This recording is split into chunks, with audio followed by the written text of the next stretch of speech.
இது notes from a journey. மிகுந்த சந்தோஷத்தோட நம்மளோட podcast guest Sriram Krishna welcome பண்றேன். ஸ்ரீராம் பத்தி ஃபியூ வேர்ட்ஸ் சொல்றேன். ஸ்ரீராம்க்கு நடிப்பு துறையில மிகப்பெரிய பேஷன். கடந்த 10 வருடங்களா 30க்கும் மேற்பட்ட ஷார்ட் பிலிம்ஸ்ல நடிச்சிருக்காங்க அண்ட் 2 ஃபீச்சர் பிலிம்ஸ், அதுல ரீசன்ட் ஒன் சபாநாயகன். எல்லாருக்குமே சர்டிஃபைட் ராஸ்கல்ஸ் அப்படின்ற யூடியூப் சேனல் தெரிஞ்சிருக்கும்னு நினைக்கிறேன். ஸோ அதுல வர வீடியோஸ்ல த ஃபேமஸ் லோகேஷ்ன்ற கேரக்டர் இவங்க play பண்ணதுதான்.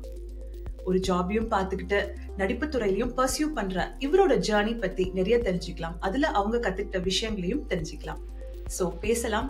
Once again welcome Sriram. Thank you so much என்னோட பாட்காஸ்ட்ல நீங்க ஜாயின் பண்ணதுல ரொம்ப சந்தோஷம்.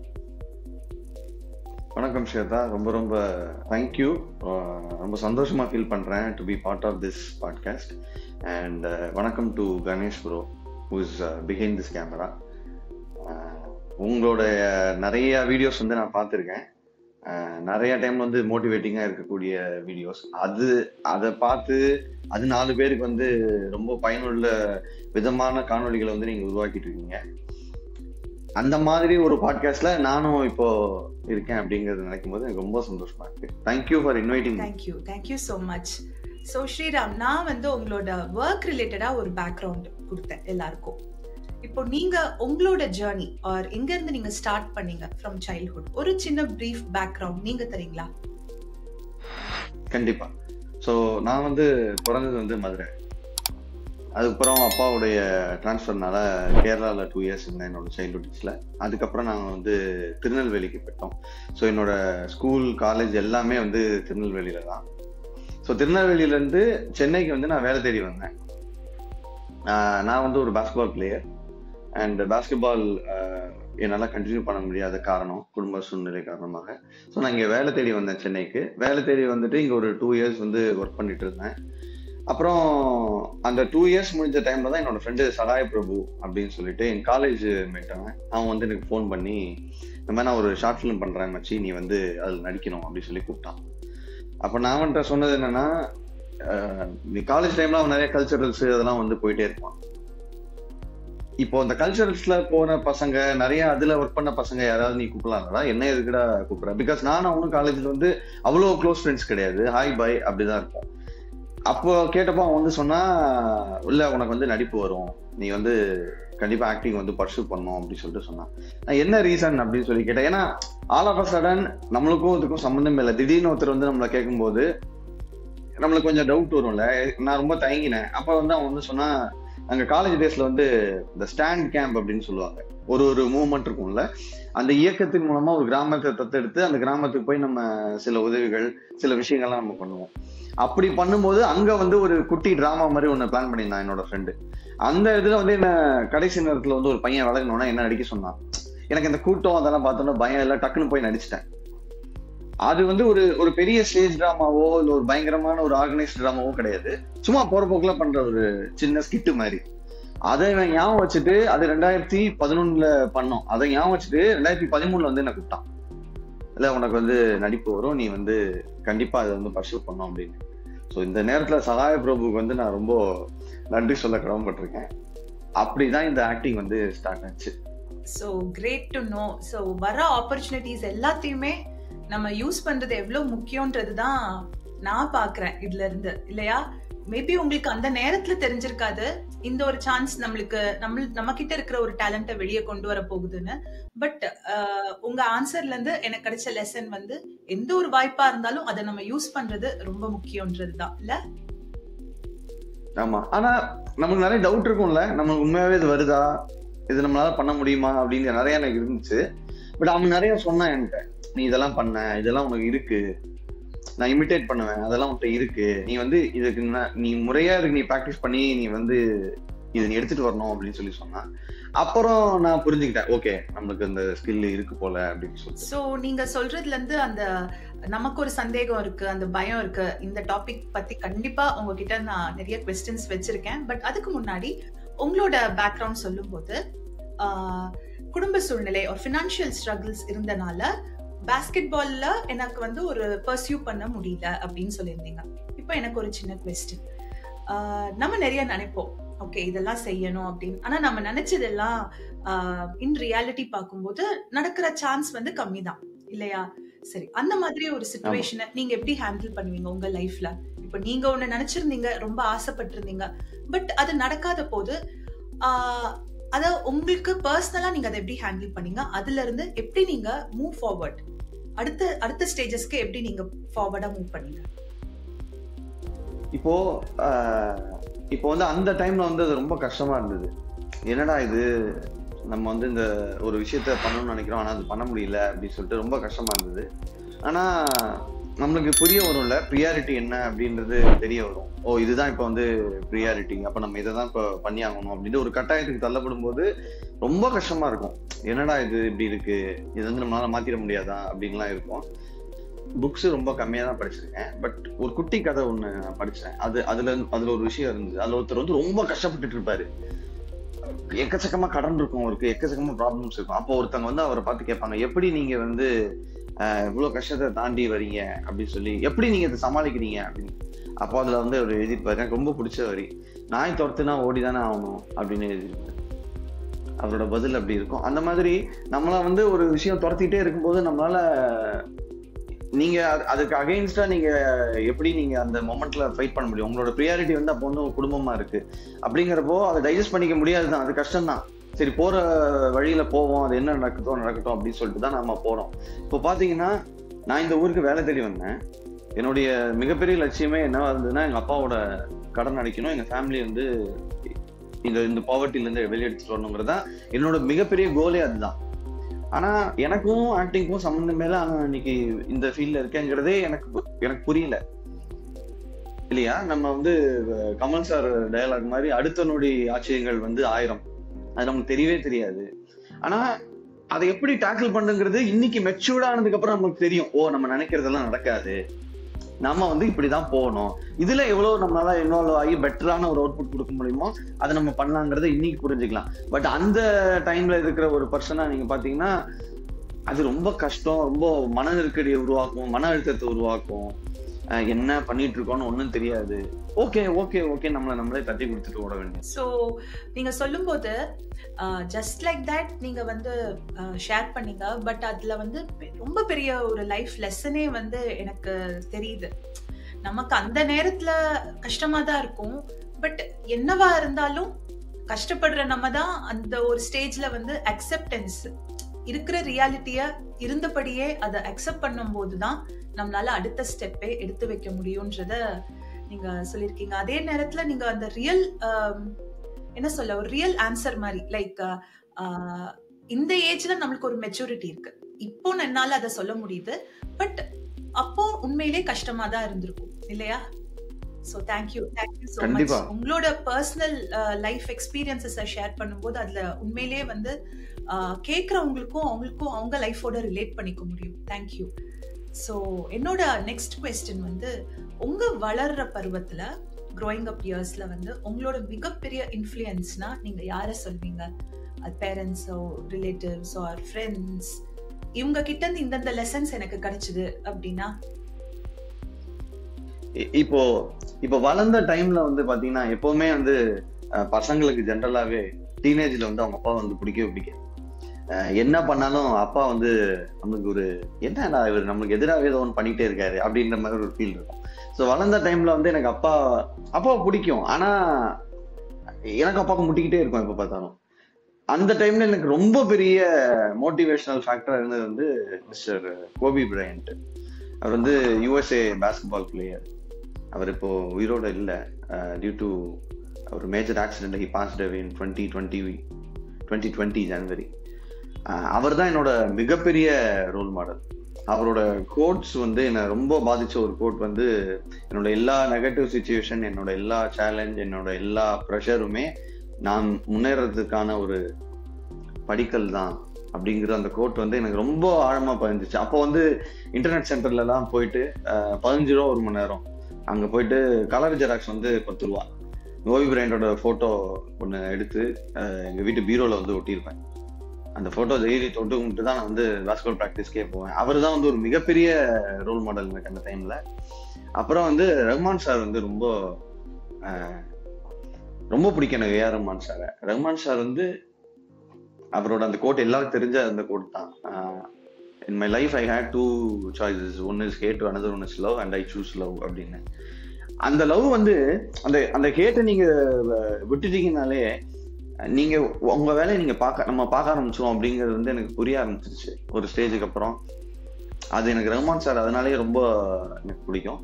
அப்புறம் டெஃபினட்டா அப்பா வந்து பிக்கஸ்ட் ரோல் மாடல். ஸோ இன்னைக்கு நம்மள்ட்ட வந்து கிரெடிட் கார்டு இருக்கு, இன்னைக்கு நம்மளுக்கு வந்து நிறைய வசதிகள் இருக்கு. நம்மளுக்கு இன்னைக்கு ஒரு வீட்டுக்கு ஏதாவது கிராசரி வேணும்னா டக்குன்னு போய் கிரெடிட் கார்டை ஸ்வைப் பண்ணி வாங்கிடும். அப்போ அந்த டைம்ல வந்து நான் கிரெடிட் கார்டை யூஸ் பண்ணும்போது தான் எனக்கு எங்க அப்பாவோட இது தெரிஞ்சிச்சு. எங்க அப்பாட்ட கிட்ட எப்படிப்பா நீ சமாளிச்ச, எப்படி இதெல்லாம் நீ பண்ண, எனக்கு புரியல. இப்போ எனக்கு காசு இல்லைன்னா டக்குன்னு போய் கிரெடிட், நான் யார்ட்டையும் போய் நிக்க வேண்டியது இல்லை, நான் கிரெடிட் கார்டை போய் ஸ்வைப் பண்ணிட்டு நான் வாங்கிட்டு வந்துடுறேன். இப்போ அவங்களுக்கு வந்து கிரெடிட் கார்டு கிடையாது. இப்போ அவங்க போய் யார்ட்டையாவது 500 ஒரு 500 கிடைக்குமா, வீட்டுக்கு இது வாங்கணும், வீட்டுக்கு அது வாங்கணும் அப்படின்னு சொல்லிட்டு அந்த மாதிரி இருக்கிற எல்லா அப்பாக்களுமே ஒரு biggest role model to all their kids. எவ்வளோ உண்மையான ஒரு இதுல. ட்ரூ. ஆமா. எனக்கு நீங்க சொன்ன ஆன்சர்ல இருந்து ஒரு சின்ன குவெஸ்டின், ஒரு கியூரியாசிட்டி. ரஹ்மான் சார் சொன்னாருன்னு சொன்னீங்க, எனக்கு 2 சாய்ஸ் இருந்துச்சு, லவ், ஹேட். ஆனா நான் லவ் சூஸ் பண்ணேன்னு. அதை தான் நீங்க உங்க லைஃப்ல அப்ளை பண்ணீங்கன்னு சொன்னீங்க ஸ்ரீராம். பட் ஒரு சின்ன குவெஸ்டின் என்னன்னா, அந்த மாதிரி ஒரு சிச்சுவேஷன் ஃபேஸ் பண்ணும்போது அந்த ஹேட் ஒதுக்கிட்டு லவ்வை சூஸ் பண்றது எவ்வளோ ஈஸியான ஒரு விஷயமா? எனக்கு என்னவோ அது அந்த நேரத்துல அது ரொம்ப கஷ்டமா இருக்கும்னு தோணுது. பட் நீங்க சொல்லுங்களேன். ஆமா, ப்ராக்டிகலி ஸ்பீக்கிங் கோவம் வரும், இரிட்டேஷன் வரும், ஏதாவது பண்ணிட முடியாதா அப்படின்னு இருக்கும், ஏன் இப்படி நம்மளை புண்படுத்துறாங்க அப்படின்னு இருக்கும். நம்மளுக்கே வெறுப்பு வரும், பயங்கரமான ஒரு வெறுப்பு வரும். இவங்க நம்மளை வந்து ஹர்ட் பண்ணிட்டாங்க, இது ரொம்ப நம்மளுக்கு வந்து இது கரெக்ட் கிடையாது அவங்க பண்ணது அப்படின்னு இருக்கும். இது வந்து நம்ம ரைட்டா இருக்கிறதுனால மட்டும் கிடையாது, நம்ம தப்பா இருக்கும் பொழுதுமே அது அப்படிதான் தோணும். நானும் வந்து ஃபுல் ரைட்டு அப்படின்னு சொல்ல மாட்டேன். இப்ப நம்மளுக்கு நிறைய இருக்கும். இப்ப அது எப்படி கடந்து போறது அப்படின்னா, உங்களோட வீடியோல இருந்தே நான் சொல்றேனே, உங்களோட வீடியோ பார்க்கும்போது எனக்கு இருந்த ஒரு ஐடியால வந்து நீங்க வெளிச்சம் போட்டு காட்டின மாதிரி யான மொமெண்ட் அது எனக்கு. இன்னொருத்தர் பண்ண தப்ப நம்ம ஞாபகம் வச்சுக்கிறோம், ஆனா நம்ம பண்ண தப்ப வந்து நம்ம மன்னிச்சிருவோம்ல அப்படி சொல்லிட்டு நீங்க ஒரு வீடியோல சொல்லியிருப்பீங்க. அதே கான்செப்ட் தானே இங்கேயும். நம்மளுக்கு வரும், நம்மளுக்கு தெரியும் என்னடா அது இப்படி பண்ணிட்டாங்கன்னு. உண்மையாவே சொல்றேன், நம்ம வந்து ஒருத்தவங்க புண்படுத்தாங்க, திரும்ப நம்மளுக்கு புண்படுத்துறதுக்கு ஒரு வாய்ப்பு கிடைக்குது. அப்ப நீங்க புண்படுத்தாம போயிட்டோம்னு வச்சுக்கோங்களேன், அதுல ஒரு பெரிய ஆனந்தம் இருக்கு.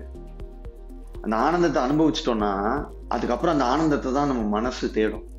நல்லா இருக்கட்டும், பரவாயில்ல, என்னை ஏமாத்திட்டீங்களா பரவாயில்ல, என்னை புண்படுத்திட்டீங்களா பரவாயில்ல, எனக்கு சான்ஸ் கிடைக்கும் போது நான் அவங்கள பார்த்து நல்லா இருக்கீங்களா, ஒன்றும் கவலைப்படாதீங்க, எல்லாம் சரியாயிடுன்னு சொல்லிட்டு நான் போயிடுவேன். ஆனா திரும்பி நம்புற அளவுக்கு நம்ம ஏமாளி இருக்கக்கூடாதுங்கிறத நான் நினைச்சுக்குவேன். திரும்பி நம்பி ஏமாறதுக்கோ, திரும்பி நம்மளை வந்து நம்மளே புட் டவுன் பண்ணிக்கிற அளவுக்கு நம்ம ஒரு ஏமாளியா இருந்துடக்கூடாது. அதை வந்து நான் நினைச்சுக்குவேன். ஆனா நீங்க சொன்ன மாதிரி உண்மையாவே அதை ரியல் லைஃப்ல வந்து இம்ப்ளை பண்றது ரொம்ப கஷ்டம். ஏன்னா ஈஸியா வர்றது என்னது, வெறுப்பு தானே. ரொம்ப அன்பு வந்து நம்ம சொல்றோம், அன்புன்னு சொல்றோம்.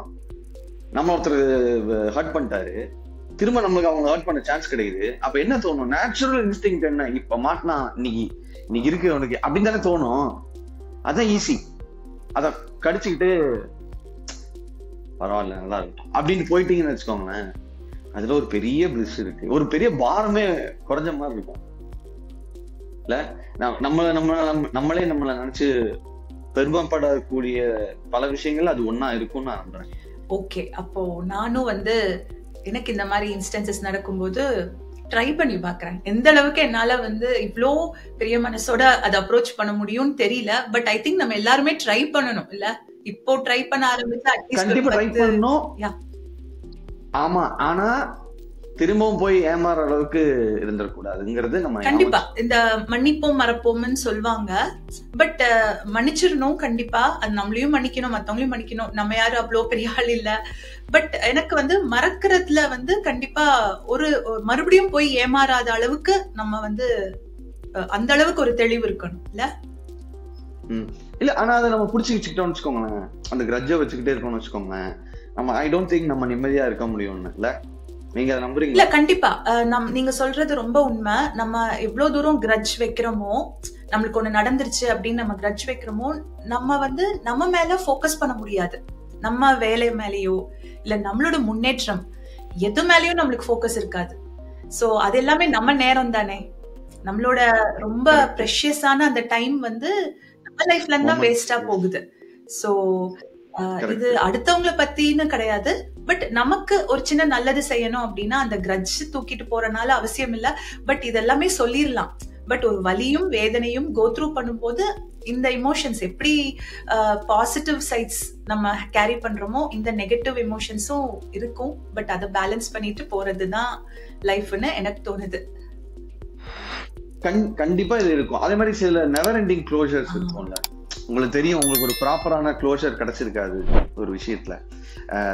நம்ம தப்பு பண்ணிருக்கலாம், நம்ம தப்பு பண்ணிருப்போம், நம்ம போய் மன்னிப்பு கேட்க போறோம்னு வச்சுக்கோங்க. அவங்க அந்த மன்னிப்பு அக்னாலஜ் பண்ணிட்டாங்கன்னா யூ கெட் அ க்ளோஷர் தேர் இல்லையா? இப்போ நம்ம தப்பு பண்ணிருக்க மாட்டோம் சில இடத்துல, ஆனா அவங்க நம்மள தப்பா புரிஞ்சிருப்பாங்க. அப்பயும் போய் நம்ம மன்னிப்பு கேட்க போவோம். ஏன்னா அந்த உறவை வந்து பேட்சப் பண்ணிக்கிறது, அந்த உறவை விட்டுறக்கூடாதுங்கிறதுக்காக நம்ம ட்ரை பண்ணுவோம். அப்போ வந்து அவங்க அப்பயும் அக்னாலஜ் பண்ணலன்னா உங்களுக்கு ஒரு க்ளோஷர் கிடைக்காது இல்ல. அப்ப அந்த க்ளோஷர் கிடைக்காத பொழுது உங்களுக்கு குத்தம் இல்லையா? அப்ப அதுல இருந்து எப்படி நீங்க வெளியே வர முடியும் அப்படின்னு பாத்தீங்கன்னா, அந்த மொமெண்ட்ல அதை நீங்க பல்ல கடிச்சுக்கிட்டு அக்செப்ட் பண்ணிக்கிட்டு அமைதியா இருந்தோம்னா நம்மளுக்கு தெரியாது. திடீர்னு ஒரு நாள் வந்து அவங்க சாரி கேட்கும்போது பெரிய இது நம்ம விட்டு போயிடும். பரவாயில்ல, அப்ப நம்ம கரெக்டா தான் இருந்திருக்கோம். நம்ம தப்பு பண்ணியிருந்தா கூட நம்ம போய் மன்னிப்பு கேட்கும் போது நம்ம கரெக்டான ஒரு வேலையை தான் நம்ம பண்ணியிருக்கோம் அப்படிங்கிற ஒரு திருப்தி கிடைக்கும். அப்படி அவங்க அதுலலாம் எனக்கு பெரிய நம்பிக்கை இருக்கு. அப்படி அவங்க சாரியே கேட்கல அப்படின்னா ஒரு நெவர் எண்டிங் க்ளோஷர். அதாவது I think we have to accept one thing, that there will definitely a never ending closure for everyone and in everyone's life. சில இடங்கள்ல வந்து உங்களுக்கு நெவர் எண்டிங் க்ளோஷர் தான் இருக்கும். அது நீங்க மாற்றவே முடியாது. ஏன்னா நீங்க ரெடியா இருப்பீங்க மன்னிப்பு கேட்கறதுக்கோ ஆறு அதை வந்து சரி செய்யறதுக்கோ. அது உங்ககிட்ட 50% தான் இருக்கு. நான் எப்பவுமே ஒரு விஷயம் நம்புறேன், நீங்க மட்டும் ஒரு வேலையை செய்றீங்கன்னு வச்சுக்கோங்களேன், உங்ககிட்ட 100% இருக்கு. இப்ப அது தப்பா போயிடுச்சுன்னா நீங்களே அதை சரி பண்ணிடலாம். இப்ப நீங்களும் இன்னொருத்தரும் உள்ள வந்துட்டாங்க அப்படின்னா அந்த 100% 50% ஆயிடுச்சுன்னு நான் எப்பவுமே நினைச்சுக்குவேன். ஓகே, நம்மள்ட்ட 50% தான் இருக்கு, இன்னொரு 50% உங்ககிட்ட கிடையாது. அதை நினைச்சு நம்ம வருத்தப்பட முடியாது. அதை நினைச்சு நம்ம வருத்தப்பட்டு இருந்தோம்னா வேற அடுத்த வேலைகள் நம்ம செய்ய முடியாது. ஏன்னா ஒருத்தரை புண்படுத்திட்டோம், நம்ம போய் மன்னிப்பு கேட்க ட்ரை பண்றதுல இங்க ஒரு 10 பேரை நம்ம சிரிச்சா அவனும் சந்தோஷமா இருக்கிறதுக்கு வெயிட் பண்ணிட்டு இருப்பான். அவனை நம்ம மிஸ் பண்றோம் அந்த டைம்ல. ஓகே, இது நம்ம ட்ரை பண்ணிட்டோம், ஒர்க் ஆகல, ஓகே அப்படின்ட்டு அந்த பக்கம் போயிட வேண்டியதான். Super super Sriram, thank you so much உங்களோட பெர்ஸ்பெக்டிவையும் இங்க ஷேர் பண்ணதுக்கு. பட் நம்ம கொஞ்சம் சீரியஸான டாபிக்ஸ் எல்லாம் பேசிட்டு இருக்கோம். இன்னும் ஒரு லைட்டர் இதுல வந்து உங்களோட கம்யூனிகேஷன் ஸ்கில்ஸ் பத்தி எனக்கு ஒரு குவெஸ்டின் கேட்கணும்னு நான் வச்சிருந்தேன். ஓகே, ஏன்னா நீங்க வந்து உங்களோட பேக்ரவுண்ட்லாம் சொல்லும்போது தமிழ் வழி கல்வியில தான் படிச்சிருந்தேன்னு சொன்னீங்க. அதுக்கப்புறம் சென்னையில வந்து எம்என்சில ஐடி ஒர்க்ல நீங்க இன்வால்வ்டா இருந்தீங்க. ஸோ என்னோட குவெஸ்டின் வந்து, இப்போ லாங்குவேஜ் ஸ்கில்ஸை நீங்க எப்படி இம்ப்ரூவ் பண்ணிக்கிட்டீங்க? உங்களோட கம்யூனிகேஷன் ஸ்கில்ஸை நீங்க இம்ப்ரூவ் பண்றதுக்கு நீங்க என்னெல்லாம் செஞ்சீங்க? இந்த குவெஸ்டின் நான் எதுக்கு கேட்கறேன் அப்படின்னா, நிறைய யங்ஸ்டர்ஸ்க்கு வந்து கம்யூனிகேஷன்னாலே வந்து அவங்க மொழியோட ஒப்பிடுறாங்க. அது எந்த அளவுக்கு நான் சரளமா பேசுறேன், ஃப்ளூவெண்டா பேசுறேன்னா, திக்காம பேசுறேன்னா, நான் வந்து தாய்மொழில படிச்சிருந்தேன் அதனால எனக்கு இங்கிலீஷ் சரியா வரல. ஸோ இப்படி பல டவுட்ஸ் ஒவ்வொருத்தருக்கும் இருக்கும். ஸோ நீங்க உங்களோட எக்ஸ்பீரியன்ஸ், உங்களோட கம்யூனிகேஷன் ஸ்கில்ஸை இம்ப்ரூவ் பண்ண எக்ஸ்பீரியன்ஸை சொல்லுங்க. இப்போ எனக்கு நான் வந்து காலேஜ் படிக்கும் போது எனக்கு 2-3 பேர் இன்ஸ்பிரேஷன், எனக்கு இங்கிலீஷ் நல்லா பேசுறோம் அப்படின்னு. ஃபர்ஸ்ட் வந்து என்னோட கசின் பிரதர் சுதர்ஷன் சொல்லிட்டு, அவர் வந்து மெட்ரிகுலேஷன்ல படிச்சாரு மதுரையில. அந்த அண்ணா எங்க அண்ணா என்ன பண்ணாருன்னா, எனக்கு வந்து ஒரு டிக்ஷனரி வந்து கிஃப்ட் பண்ணாரு. இந்த டிக்ஷனரி வந்து நீ வச்சுக்கோ, இது வந்து யூஸ்ஃபுல்லா இருக்கும் உனக்கு இங்கிலீஷ் டெவலப்மெண்ட்டுக்கு அப்படின்னு சொல்லிட்டு அவர் வந்து ஃபர்ஸ்ட் இன்ஸ்பிரேஷன் இருக்கு, நல்லா இங்கிலீஷ் பேசணும் அப்படின்னு. ரெண்டாவது, எங்க காலேஜ்ல வந்து சீனியர்ஸ்லாம் வந்து விசிட் பண்ணுவாங்கல்ல, அப்படி விசிட் பண்ணும்போது ஒரு அண்ணா வந்து என்ன சொன்னாங்கன்னா, நீங்க வந்து பிகாம் முடிச்சதுக்கு அப்புறம் சென்னைக்கு போய் வேலை தேட போறீங்க அப்படின்னா இங்கிலீஷ் இல்லாம உங்களுக்கு வேலை கிடைக்காது. நீங்க வந்து அட்லீஸ்ட் அவங்க கேட்கறதுக்காவது உங்களுக்கு புரிஞ்சு நீங்க பதில் சொல்ற அளவுக்கு கொஞ்சம் இங்கிலீஷ் வந்து நம்ம வந்து வளர்த்துக்கணும். இதை வந்து ஒரு குறைபாடா நம்ம வச்சுக்கூடாது. அப்படின்னா நீங்க எல்லாருமே இங்கிலீஷ்ல வந்து ஒர்க் பண்ணுங்க அப்படின்னு சொல்லிட்டு ஒரு ஃபீட்பேக் சொன்னாரு. இப்போ எனக்கு இங்கிலீஷ் படிக்கணும்னு ஆசை இருக்கு, ஆனா எப்படி படிக்கணும்னு தெரியல. இப்ப எங்க அண்ணா டிக்ஷனரி கொடுத்துட்டாரு, சும்மா டிக்ஷனரி மட்டும் தான் நான் புரட்டிட்டு இருந்தேன் ரேண்டமா. என்னோட காலேஜ்ல வந்து மிஸ்டர் லூடஸ் பூபாலராயன் சொல்லிட்டு ஒரு ப்ரொஃபசர் இருந்தார். அவர் வந்து என்ன சொன்னார்னா, ஒரு நாளைக்கு 5 வார்த்தை கத்துக்கோங்க அப்படின்னாரு. எனக்கு வந்து அது பயங்கர செம ஐடியாவா இருந்துச்சு. ஏன்னா ரேண்டமா நீங்க டிக்ஷனரி ஃபுல்லாத்தையும் நீங்க எப்படி படிக்க முடியாது. இப்போ ஒரு கோல் செட் பண்றோம், ஒரு 5 வார்த்தை அப்படின்னு. நான் என்ன பண்ணேன், தினமும் 5 வார்த்தை படிக்க ஆரம்பிச்சேன். தினமும் 5 வார்த்தை படிக்க ஆரம்பிச்சு எனக்கு அப்படியே மெதுவா அதை எப்படியா நான் வந்து இம்ப்ளிமெண்ட் பண்ணிடுவேன் டெய்லி. எனக்கு கொஞ்சம் கொஞ்சமா வொக்காபுலரி ஸ்கில்ஸ் வந்து டெவலப் ஆக ஆரம்பிச்சது. நான் 12th படிக்கும்போது எனக்கு மெல்ரிக்னு ஒரு ஃப்ரெண்ட் இருந்தாரு. அவர் வந்து ஒரு இங்கிலீஷ் இன்ஸ்டியூட்ல போய் படிச்சாரு. என்னால போய் எனக்கு படிக்க முடியல. ஆனா அவருக்கு பெரிய மனசு பாருங்க, அவர் படிச்சுட்டு வந்துட்டு அந்த நோட்ஸ் எல்லாம் எனக்கு கொடுப்பாரு. அதை அவர் பண்ணணும்னு கட்டாயமே கிடையாது இல்லையா. அவர் படிச்சுட்டு வந்து அந்த நோட்ஸ் எனக்கு கொடுப்பாரு. நான் டெய்லி அதை எழுதிப்பேன். என்கிட்ட இன்னமும் அந்த நோட்ஸ் எல்லாம் இருக்கு. அதுக்கப்புறம் நான் என்ன பண்ண ஆரம்பிச்சேன்னா, இப்போ வந்து மெயினா ஒரு லாங்குவேஜ் கத்துக்கிறவங்களுக்கு இருக்கிற ஒரு பெரிய குறைபாடா நான் என்ன பாக்குறேன் அப்படின்னா, அதை டெய்லி யூஸ் பண்றதுக்கான வசதிகள் நம்மளை சுத்தி இருக்காது. ஒரு குழந்தை வந்து சின்ன வயசுல இங்கிலீஷ் பேசுது அப்படின்னா, அது நிறைய பேர் இங்கிலீஷ் பேசுற இடத்துல இருந்துச்சுன்னா அந்த குழந்தை பேசிடும். இப்ப எனக்கு அந்த வசதி இல்லாதனால நான் என்ன பண்ண ஆரம்பிச்சேன், எனக்கு நானே பேச ஆரம்பிச்சிட்டேன். ஓகே சூப்பர், நம்ம ஏதோ ஆனா தப்பா தான் இருக்கும், அது கரெக்டா தப்பான்னு சொல்றதுக்கு ஆள் இருக்கா, ஆனா ஏதோ நான் பேசிக்கிட்டே இருப்பேன். அப்புறம் இங்கிலீஷ் நியூஸ் பேப்பர் வந்து ஒரே ஒரு பேப்பர் எடுத்து ஒரு 4 மாசம் நான் அதை படிச்சேன். ரீடிங் ஸ்கில்ஸ், அப்பதான் நம்மளுக்கு உச்சரிப்பு வருதா, நம்ம ஏதாவது தப்பா சொன்னா கரெக்ட் பண்ணிக்கலாம். நம்மளுக்கு சீனியர்ஸ் காலேஜ் நிறைய பேர் இருந்தாங்க, அவங்கள்ட்ட எல்லாம் கேட்டுக்குவேன், இது எப்படி இது கரெக்டா சொல்றேன்னா அந்த மாதிரி எல்லாம் கத்துக்கிட்டேன். ஸோ ஃபர்ஸ்ட் திங் வந்து நம்ம வந்து கத்துக்கணும் அப்படின்ற எண்ணம். 2வது வந்து நம்ம நிறைய ப்ராக்டிஸ் பண்ணணும், ப்ராக்டிஸ் பண்ணிட்டே இருக்கணும். 3வது வந்து எப்படியாவது நம்ம கத்துக்கிட்டதை வந்து இம்ப்ளிமெண்ட் பண்ண ஆரம்பிக்கணும். அதுதான் எனக்கு ஹோப் பயங்கரமா கொடுத்துச்சு. Very very well put. நிஜமா அந்த லாஸ்ட்ல சொன்ன அந்த 3 பாயிண்ட்ஸ் இருக்குல்ல, நம்ம கத்துக்கணும்ன்ற எண்ணம் வந்து ரொம்ப முக்கியம்.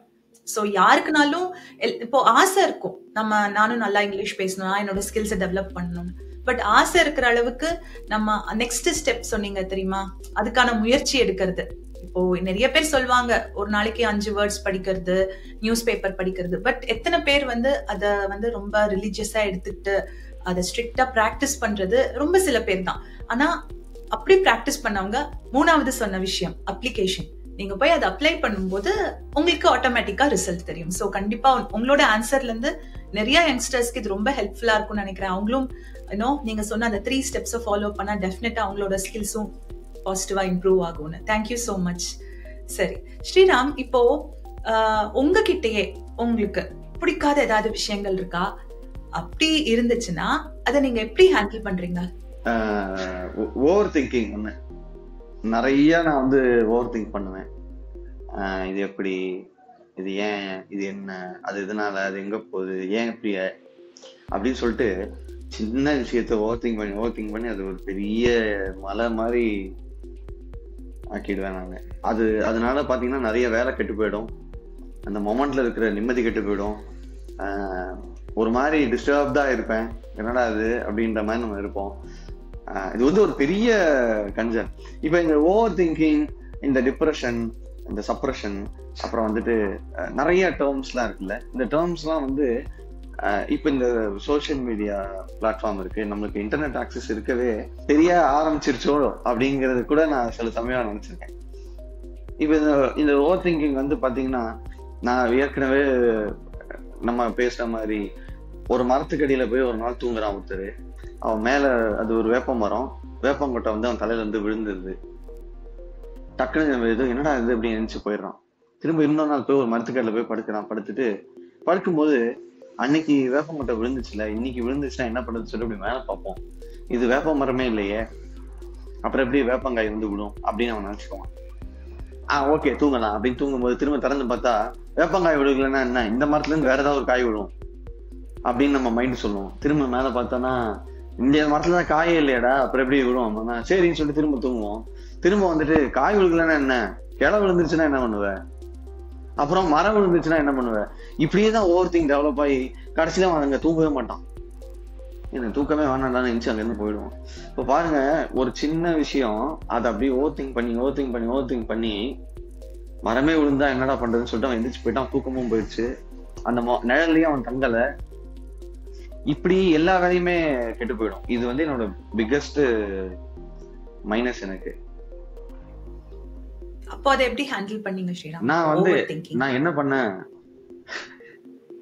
படுத்து அதே எக்ஸாம்பிள் சொல்றேன், போய் படுக்கிறோம், கிளவு விழுந்துரும், விழுகட்டும், மரம் விழுகட்டும் விழுகட்டும் பாக்குறேன், என்னதான் ஆகுதுன்னு பாக்குறேன், விழுந்தா இதாயிடும்டா, பரவாயில்ல பாக்கலாம் என்ன நடக்குதுன்னு பாக்கலாம் அப்படின்ற ஒரு மோடு வந்து எடுத்துட்டேன்.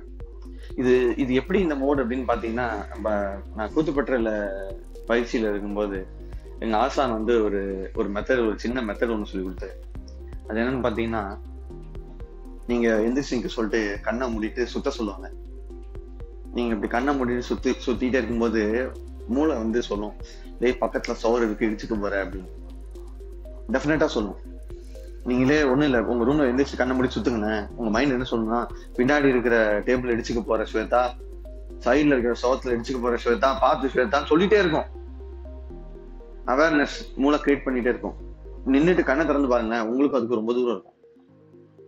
நீங்க அது பக்கத்துல கூட இருக்க மாட்டீங்க. ஆனா மூளை ஓவர் திங்க் தான் பண்றோம், ஆனா அது ஓவரா திங்க் பண்ணிடுறோம்.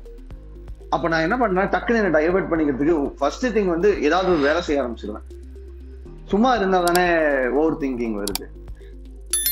ஏதாவது ஒண்ணு பண்ணிடுவேன், ஏதாவது ஒண்ணு எடுத்து பண்ணுவேன், டைரி ஏதாவது எழுதுவேன், ஏதாவது கண்டென்ட்ல ஒர்க் பண்ணுவேன், ஆக்டிங்ல ஏதாவது ப்ராக்டிஸ் பண்ணுவேன். அதையும் மீறி ஓவரா திங்க் பண்ணி ஏதாவது ஒன்று ஆகும்னு வச்சுக்கோங்க, மரம் தானடா விழுகட்டும், விழுந்ததுக்கு அப்புறம் நான் பாத்துக்கிறேன்னு. ஏன்னா மூளை வந்து நம்மள சேஃபாருன்னு அட்வைஸ் பண்ணிட்டே இருக்கும். ஆனா உண்மையாவே நம்ம சேஃபா தான் இருப்போம், அது தேவையில்லாம அது கிரியேட் பண்ணிக்கிட்டே இருக்கும். பட் ட்ரூலி இட்ஸ் ரொம்ப ஒரு இன்சைட்ஃபுல் ஆன்சர். இப்போ நீங்க வந்து ஓவர் திங்கிங்னு சொல்லும்போது, நீங்க சொல்ற ஆன்சர் கேட்கும்போது கேட்கறவங்களுக்கும் அவங்க ரிலேட் பண்ணிக்க முடியற மாதிரி இருக்கு. ஸோ நீங்க வந்து ஒரு பாயிண்ட் சொன்னீங்களா, என்ன நான் டைவர்ட் பண்ணிக்கிறது, என்ன நான் வந்து ஆக்கியூபைடா வச்சுக்கிறது. நான் ஒரு வேலையில ஈடுபடும் போது என்னோட மைண்ட் வந்து நான் எதையோ நினைச்சு யோசிச்சுக்கிட்டே இருக்கேன், அவசியம் இல்லாம நான் யோசிச்சுட்டு இருக்கேன். யோசிக்கிறது நல்ல விஷயம் தான், பட் எதை பத்தி எத்தனை முறை நம்ம யோசிக்கிறோன்றதுலதான் அந்த பிரச்சனை உருவாகுதுன்னு நினைக்கிறேன். சோ நீங்க சொல்ற மாதிரி நம்ம ஆக்கியூபைடா இருக்கும், வேற ஒரு விஷயம் நம்மளுக்கு முன்னேற்றம் தரக்கூடிய ஒரு நல்ல காரியங்கள்ல நம்ம ஈடுபடும் போது மைண்ட் வந்து டைவர்ட் ஆகும்போது நம்மளால கொஞ்சம் கொஞ்சமா அதுல இருந்து வெளியே வர முடியும். Thank you so much Sriram. எனக்கு ஒரு நேச்சுரலான ஒரு குவெஸ்டின் வருது. இப்போ நீங்க உங்க ஃபேமிலியில யாருமே மூவில மீடியா ஃபீல்ட்ல கிடையாது. நீங்க ஜாப்காக தான் சென்னை வந்தீங்க, ஐடி ஜாப்ல இருக்கீங்க. சரி, அப்போ அங்க இருந்து நீங்க வந்து மீடியாக்குள்ள என்டர் ஆறீங்கன்னா, இப்போ அதனாலதான் இந்த குவெஸ்டின் கேட்கிறேன் நானு. சோ பேரண்ட்ஸ் வந்து, நம்ம பேரண்ட்ஸ் எப்பவுமே பசங்க வந்து ஒரு நல்ல ஒரு கரியர்ல செட்டில் ஆயிடணும், சேஃபான ஒரு ஆப்ஷனா இருக்கணும், நல்லா படிக்க வைப்பாங்க, படிச்சுட்டு ஒரு ஜாப் சேஃபா நம்ம லைஃப்ல செட்டில் ஆகணும் தான் எல்லா பேரண்ட்ஸ்க்கும் ஒரு ஆசை இருக்கும். இப்போ சில ஃபீல்டு வந்து கொஞ்சம் ஒரு ரிஸ்க் இருக்கு, அதுல மீடியாவும் நம்ம சொல்லலாம். ஏன்னா நம்மளுக்கு தெரியாது எந்த அளவுக்கு அங்க நம்ம சக்சஸ் ஆக முடியும், அங்க இருக்கிற லெவல் ஆஃப் காம்படிஷன். சோ அப்படிப்பட்ட ஒரு ஃபீல்ட் தானே மீடியா. அப்போ பேரண்ட்ஸ் கிட்ட நீங்க போய் எப்படி நீங்க கன்வின்ஸ் பண்ணீங்க, எனக்கு இதுல ஆசை இருக்கு ஆர் நான் இதை ட்ரை பண்ணணும்னு நினைக்கிறேன். சோ அவங்க கிட்ட கன்வின்ஸ் பண்ற அந்த எக்ஸ்பீரியன்ஸ் அண்ட் எப்படி அதை ஹேண்டில் பண்ணீங்கன்றத சொல்லுங்களேன். ஏன்னா நிறைய பேருக்கு வந்து இந்த குவெஸ்டனுக்கு இப்பவுமே யங்ஸ்டர்ஸ் கூட இப்ப சோசியல் மீடியால நம்ம நிறைய ஜெயிக்கிறவங்கள தானே பாக்குறோம் இல்லையா? எத்தனை பேர் இங்க தோத்து போனாங்கன்னு நமக்கு தெரியாது, பட் நிறைய பேர் பெருசா ஜெயிக்கிறவங்கள நம்ம பாக்குறோம். அப்ப அவங்களுக்குமே வந்து படிக்கும் போதே அந்த ஒரு ஆசை வருது. ஓகே, மீடியா இருக்கட்டும், சோசியல் மீடியா இருக்கட்டும், டிஜிட்டல் வேர்ல்டா இருக்கட்டும். சோ இந்த கன்வின்சிங் ஜேர்னியை பத்தி நீங்க சொன்னீங்கன்னா நிறைய பேருக்கு அது ஒரு இன்சைட் கொடுக்கும். ஓகே, ஸோ இப்போ என்னோட பர்சனல் எண்ட்ல வந்து பாத்தீங்கன்னா, என்னோட அப்பா அப்படியே டிட்டோ வாரணமாயிரம் ஃபாதர் மாதிரி. ஸோ ரொம்ப எனக்கு வந்து சின்ன வயசுல இருந்தே எனக்கும் சரி என்னோட பிரதருக்கும் சரி நிறைய ஃப்ரீடம் உண்டு. எங்களுக்கு பிடிச்சதை பண்றதுக்கான ஒரு ஆப்ஷன்ஸ் வந்து எப்பவுமே இருந்திருக்கு.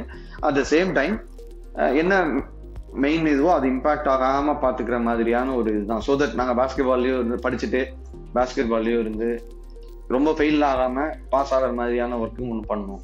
அதே மாதிரி டெய்லி எழுது, அந்த மாதிரியான ரெஸ்ட்ரிக்ஷன்ஸ் இருந்ததே கிடையாது எங்களுக்கு. எங்க அப்பா கூப்பிட்டு சிம்பிளா சொல்லிடுவார், நீ படிச்சனா உனக்கு, நீ படிக்கலைன்னாலும் உனக்கு தான் அப்படின்ட்டு போயிடுவாரு. ஸோ அதனால எங்களுக்கு வந்து சின்ன வயசுல இருந்து அந்த ஒரு இது இருந்தது. But when it is coming to media, எங்க அப்பா நம்பல. எங்க அப்பாவுக்கு என்ன டவுட் வந்துருச்சுன்னா, இவன் என்ன திடீர்னு சினிமான்றான் அப்படின்ற டவுட் தான் இருக்கு. என்கிட்ட வந்து கேட்டாங்க, என்ன கூப்பிட்டு, எங்க இருந்து வந்துச்சு இந்த டிசையர், எங்க இருந்து? ஏன்னா you never talked about cinema, you never talked about acting, ஊர்ல இருக்கும்போது பாஸ்கெட் பால்னு சுத்திட்டு இருந்துட்டு இப்போ திடீர்னு சென்னைக்கு வந்துட்டு சினிமான்ற வேலையை விட்டு சினிமா போயிட்டா என்ன பண்றது நாங்கெல்லாம் அப்படின்ற பயம் வந்துச்சு அவருக்கு. அப்ப நான் வந்து சொன்னேன், இல்லப்பா எனக்கு வந்து ஜஸ்ட் டிசைர் இல்லப்பா, பேஷன் தான். எப்படி பாஸ்கெட் பாலை பார்த்தேனோ அப்படிதான் நான் ஆக்டிங்கையும் பாக்குறேன் அப்படின்னு நான் சொன்னப்போ அவர் வந்து நம்பல. ஏன்னா எல்லா பேரண்ட்ஸுக்குமே இன் ஜென்ரலா என்ன இருக்கும் அப்படின்னா, இந்த ஃபீல்டே வந்து ஒரு வெளிச்சம் கொடுக்குது இல்ல, ஒரு டக்குன்னு ஒரு லைட்டு போடுது இல்ல நம்ம மேல. இருட்டா இருக்கிற இடத்துல டக்குன்னு மேல லைட் போட்டா எல்லாம் நம்மளை பாக்குற மாதிரி பாப்புலாரிட்டி இதுல இருக்கு, நல்லா ஃபேன் ஃபாலோயிங் வந்துடும். அதுக்கப்புறம் வந்துட்டு நீங்க சொன்ன மாதிரி எல்லாரும் இங்க ஜெயிக்கிறவங்கள தான் பாக்குறாங்க, அததான் வந்து அவங்க ஃபோக்கஸ் பண்றாங்க. அப்போ நம்ம இவ்வளவு காம்படிஷன் இடத்துல நம்ம பையன் போய் ஜெயிப்பானா, நம்ம பசங்களால இதெல்லாம் ஏதாவது பண்ண முடியுமா அப்படின்னு. இப்போ இந்த லைட்டை நோக்கி நம்ம போகல, நம்ம வந்து உண்மையாவே கிராஃப்ட் நோக்கி தான் போறோங்கிற நம்பிக்கையை வந்து நம்ம பேரண்ட்ஸ்க்கு வந்து நம்ம கொடுக்கணும். ஏன்னா உண்மையாவே லைட்டை கொடுக்கல, கிராஃப்ட் தான் லைட்டை கொடுக்குது. கிவிங் த சேம் எக்ஸாம்பிள், ஜெயிச்ச எல்லாரையுமே எடுத்து பாருங்க, அவங்களாம் கிராஃப்ட்ல பயங்கரமா இருப்பாங்க. கிராஃப்ட்ல பயங்கரமா சிவாஜி ஐயாவா இருக்கட்டும், எம்ஜிஆர் ஐயாவா இருக்கட்டும், நாசர் சாரா இருக்கட்டும், பிரகாஷ் ராஜ் சாரா இருக்கட்டும், விஜய் சார், அஜித் சார், யாரை வேணா எடுத்து பாருங்க, அவங்க கிராஃப்ட்ல வந்து they will have a very strong hold. அதை வச்சுதான் லைட்டை வச்சு கிராஃப்ட் கிடையாது இல்லையா. அப்போ எங்க அப்பாவுக்கு வந்து என்ன ஆச்சுன்னா, செகண்ட் சைல்டிஷ்னஸ்னு ஒரு வீடியோ நினைச்சிருந்தேன். அது வந்து மேக்கப் எல்லாம் போடாம ஒரு வயசான ஒரு ஆளு முதியோர் இல்லத்துக்கு போறாரு, அவர் எப்படி ஃபீல் பண்றாரு, முதியோர் இல்லத்துக்கு ஃபர்ஸ்ட் டே அவர் வந்து இன்டர்வியூ பண்றாங்க, அவர் பையனை அவர் எப்படி வளர்த்தாரு, இன்னைக்கு என் பசங்க வந்து என்ன முதியோர் இல்லத்துக்கு சேர்த்தானுங்கன்ற மாதிரி ஒரு வீடியோ ஒன்று நடிச்சிருந்தேன். அதை நடிச்சு அதுக்கு பேக்ரவுண்ட் ஸ்கோர்லாம் ஆட் பண்ணி இப்ப இந்த எடிட்டிங் இதெல்லாம் அப்படியே கத்துக்கிட்டது தான். அதை வந்து கவர்மெண்ட் கொடுத்த லேப்டாப் தான் என்கிட்ட இருந்துச்சு, அதுலதான் நான் பண்ணி காட்டினேன். இப்ப எங்க அப்பாவுக்கு அதெல்லாம் தெரியாது இல்லை. எங்க அப்பா வந்து அதை பார்த்துட்டு, என்னடா இப்படி நடிக்கிற, நல்லா நடிக்கிறடா, நடிப்பு வருதுடா, விட்டுறாதான் நடிப்ப அப்படின்ட்டாரு. அப்ப அவருக்கு அந்த நம்பிக்கை வந்துருச்சு, ஓ பையன் வந்து சும்மா பந்தா பண்றதுக்காக ஆக்டிங்னு சொல்லல, சீன் போடுறதுக்காக ஆக்டிங் சொல்லல, பையன் உண்மையாவே ஏதோ ஆசைப்படுறான் போல, உண்மையாவே அதுக்கு ஏதோ வேலை செய்யறான் போல அப்படிங்கிற நம்பிக்கையை வந்து அவருக்கு நான் கொடுத்துட்டேன். உடனே அவரே சொல்லிட்டாரு, நீ ஆக்டிங் கண்டினியூ பண்ணு, ஆனா வேலையும் பார்த்துக்கோ இதையும் பார்த்துக்கோ, என்னைக்கு அது கரெக்டா வருதோ அன்னைக்கு இதை விட்டுட்டு நீ அடுத்தடுத்த வேலைகள் நீ செய்ய ஆரம்பிக்கலான்ற மாதிரி அவர் சொல்லிட்டாரு. அப்படிதான் இது. நீங்க சொல்லும் போது அந்த கன்வின்சிங்ல ரொம்ப பெரிய பார்ட் வந்து நம்ம செய்யற வேலையை வந்து அவங்க பேரண்ட்ஸ் வந்து நம்புற அளவுக்கு நம்ம அந்த அளவுக்கு எஃபர்ட் போடணும். கண்டிப்பா இல்ல. இப்ப சும்மா போயிட்டு நான் ஆக்டிங் சொன்னேன்னு வச்சுக்கோங்களேன், அவங்களுக்கு என்ன தோணும், ரொம்ப ஜென்ரல் மைண்ட் செட் தானே, நான் எதுவும் யாரையும் தப்பா சொல்ல, ஜென்ரலா நான் ஆக்டர் ஆக போறேன் அப்படின்னா, ஓ அந்த இதுக்கு ஆசைப்படுறான், இந்த லைட்ஸ்க்கு வந்து ஆசைப்படுறான், அவங்களுக்கு அப்படிதான் தோணும். அது தப்பவே கிடையாது. நம்ம we have the responsibility to convince them, to tell them, see I am working on this craft, எனக்கு வந்து என்னோட கிராஃப்ட்ல வந்து பெரிய ஒரு இடத்துக்கு போகணும்னு ஆசை, அதனால நான் இதை வேலை செய்யறேன் அப்படிங்கிற நம்ம தான் அவங்களுக்கு கன்வின்ஸ் பண்ணணும். கண்டிப்பா அந்த பொறுப்பு நம்ம கிட்டதான் இருக்கு. நீங்க சொல்றபடி நீங்க வந்து நம்ம செய்யற வேலையை விடாம, அது படிப்பா இருக்கட்டும் வேலையா இருக்கட்டும், இதுல இப்போ ஒரு ரிஸ்கி ஃபீல்ட், ஒரு அட்வென்ச்சரஸ் ஃபீல்ட்ல நம்ம ட்ரை பண்ணணும்னு ஆசை இருக்குன்னா, ஆசை ரொம்ப நியாயமான ஒரு விஷயம், அது எல்லாருக்கும் வரலாம், அது தப்பே கிடையாது. எல்லா இடத்துலயும் திறமையும் இருக்கு. ஆனா அதே நேரத்துல நம்மளோட ஃபேமிலியோட ரெஸ்பான்சிபிலிட்டி என்ன, அதை தெரிஞ்சுக்கிட்டு படிப்போ வேலையோ அதுல சக்சஸ் ஆற வரைக்கும் இதை நம்ம ரெண்டுத்தையுமே பேலன்ஸ் பண்ற அளவுக்கு அந்த எக்ஸ்ட்ரா எஃபர்ட் எடுக்கும் போது அதை பெற்றோர்கள் பார்க்கணும். சோ அதை பெற்றோர்கள் பார்க்கும்போது அவங்களுக்கு அது புரியும், ஓகே எந்த அளவுக்கு அவங்களுக்கு ஆசை இருக்கு, எந்த அளவுக்கு இவங்க ஒர்க் பண்றாங்க அப்படின்னு தெரியும் போது ஐ திங்க் அங்க ஒரு நல்ல ஒரு அண்டர்ஸ்டாண்டிங் பேரண்ட்ஸ்க்கும் கிட்ஸுக்கும் வந்துரும். Thank you so much Sriram. நிஜமா அவங்களோட ஆன்சர் கேட்கும் போதே நிறைய பேருக்கு அது ஈஸியா ரிலேட் பண்ணிக்க முடியும், அவங்களுக்கும் வந்து தோணும். ஏன்னா இது வந்து இப்போ ரொம்ப ஒரு ஹாட் டாபிக்கா கூட போச்சுல, படிப்பா பேஷனாலாம் வந்து பேசிட்டு இருந்தாங்க. சோ அந்த ஆங்கிள் பார்க்கும்போது கூட நீங்க சொல்றது ரொம்ப ஈஸியா ரிலேட் பண்ணிக்க முடியும். தேங்க்யூ சோ மச் உங்களோட பர்சனல் எக்ஸ்பீரியன்ஸை ஷேர் பண்றதுக்கு.